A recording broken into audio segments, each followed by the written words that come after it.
G'day and welcome to Disc Golf Down Under. It's Matt here, and this week we're continuing on with the Aussie goodness, looking at disc number 2 of 3 from Australia's only disc manufacturer, Fourth Circle Discs. And at this point in time I could throw in a tasteless joke about when you're playing with this disc, make sure you look after your baby and keep an eye on your baby, but then maybe that's just showing my age and maybe it's just a bit tasteless. But anyway, let's jump into it and check out Fourth Circle Discs Dingo.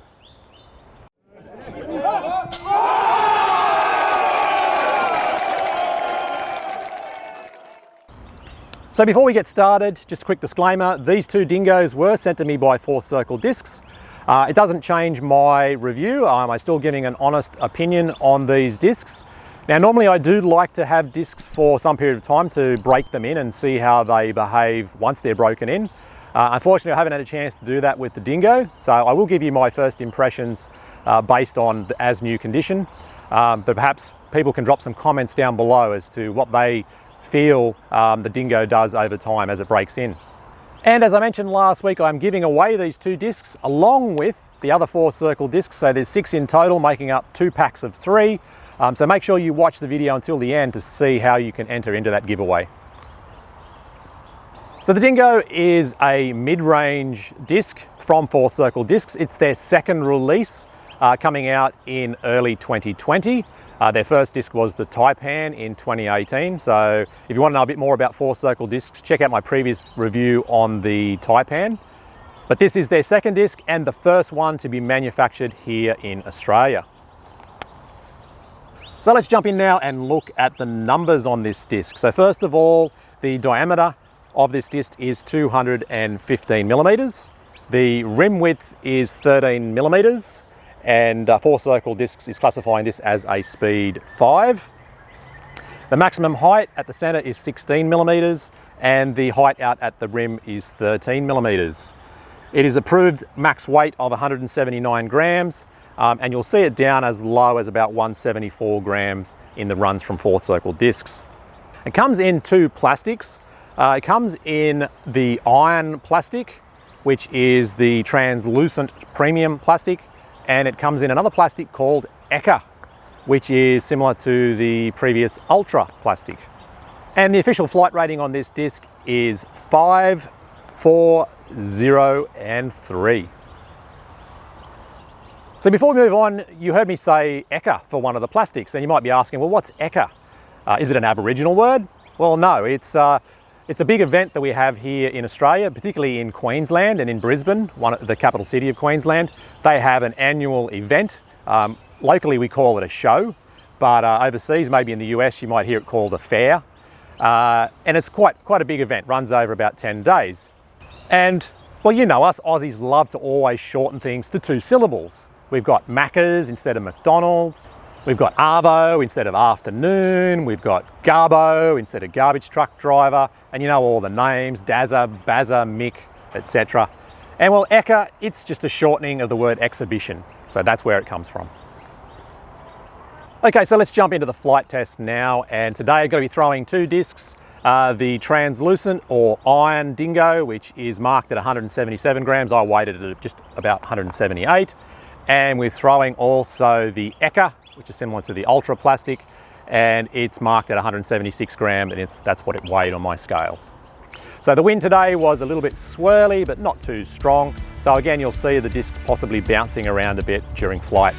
So if you haven't worked it out yet, the Dingo is a stable mid-range, and we're starting off with a couple of throws on a slight hyzer release, and you can see the disc holds the hyzer line nicely, giving you lots of control and accuracy. It's very strong in that area.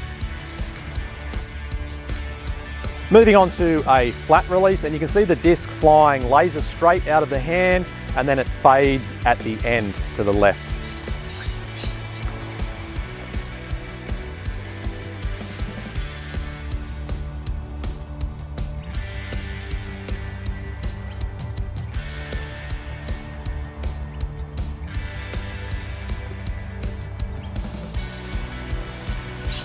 Moving on to a slight anhyzer release, and you can see the disc holds the Annie to begin with, but it's got that nice dependable fade back to the left at the end.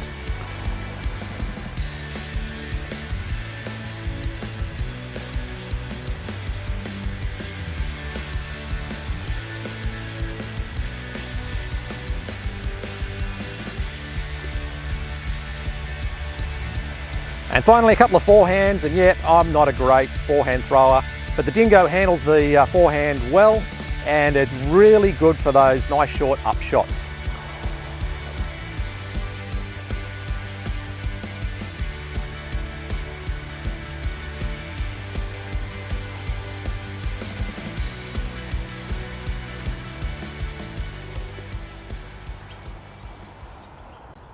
Okay, so how does the disc perform? Well, the plastics themselves are quite good, fairly typical of disc golf. You know, you've got your opaque type plastic, and you've got your premium translucent, fairly similar to most other brands out there. The only thing I did notice is when you look very close up at the disc, there's some tiny grooves on the disc. I almost thought, was it a record player? Can you throw it on and listen to some tunes as a bit of a bonus?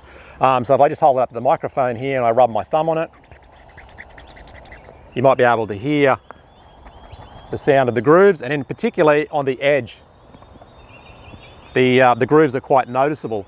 That's just a case of the dye hasn't quite worn in yet, and possibly it could have been lapped and polished, would have improved the finish a bit, give it a nice shinier look, but otherwise they are quite good looking discs, and nothing wrong with the feel in the hand. They feel quite good. Four Circle Discs rates these as a 5403 flight rating. I'd agree with the 540. The 3 at the end, probably for me, I'd say a 2 to 2.5, but yeah, it depends from player to player and what brand of plastics you're working with. So after a short while in the park of throwing the Dingo, I felt like I had a bit of deja vu. I felt like I've thrown this disc before. So I went home, dug through my collection of discs, and pulled out the Rock 3. And because that's, to me, sort of brought back memories of the Rock 3. And so I returned back to the park and threw the Dingo and the Rock 3, and they have very similar lines. In fact, they fade almost the same amount. They've both got 0 turn, and the only real difference between them is the Rock 3 consistently went maybe 2 or 3 meters further, but really they're almost identical. And when you stick them side by side and look at the profiles, they are very similar in the edge-on profile. The only difference probably between them is that the Rock 3 has a bit of a bead on the bottom, and it's also a little bit more domey, so that might be where it gets a little bit more glide and carries a little bit further than the Dingo. But hey, if you're going to emulate a disc, the Rock 3 is not a bad one to emulate. Okay, so who's this disc for? Well, I wouldn't call it a beginner disc. It is quite stable, but it is beginner friendly in a way. So once a beginner has bought their first 3, 4 discs and they're starting to move on, maybe their arm strength's getting a bit more powerful, they're starting to maybe flip over and turn some of their beginner discs, the Dingo might be a good disc to check out because it's got that nice reliable fade. So if you want a disc that goes to the left and is good in a headwind, the Dingo's probably a good disc to throw in your bag. Intermediate and advanced players will like this as well. As I said, it's very close to the Rock 3, and that's a very popular disc.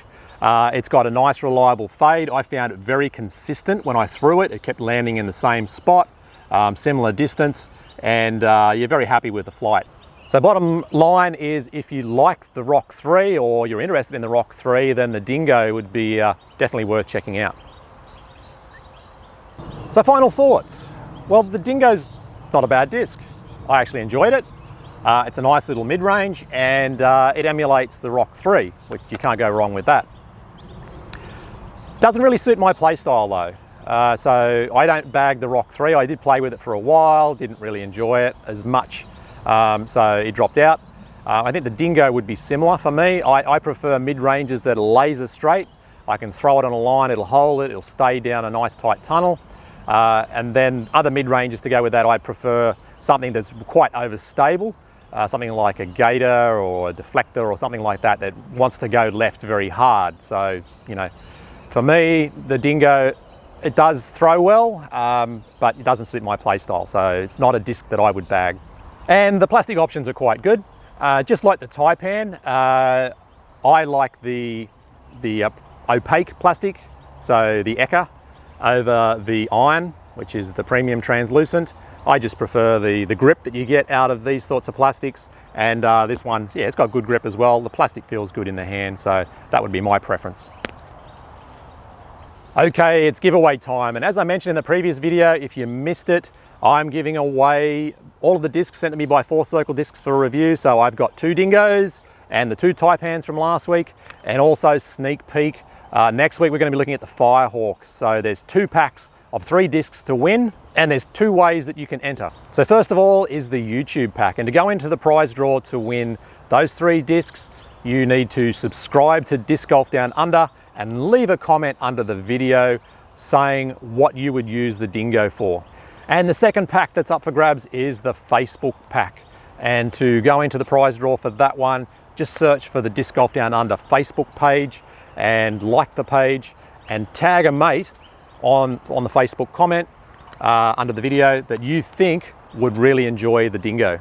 So you've got until Friday, the 13th of November to get your entries in, and the winners will be announced shortly after that.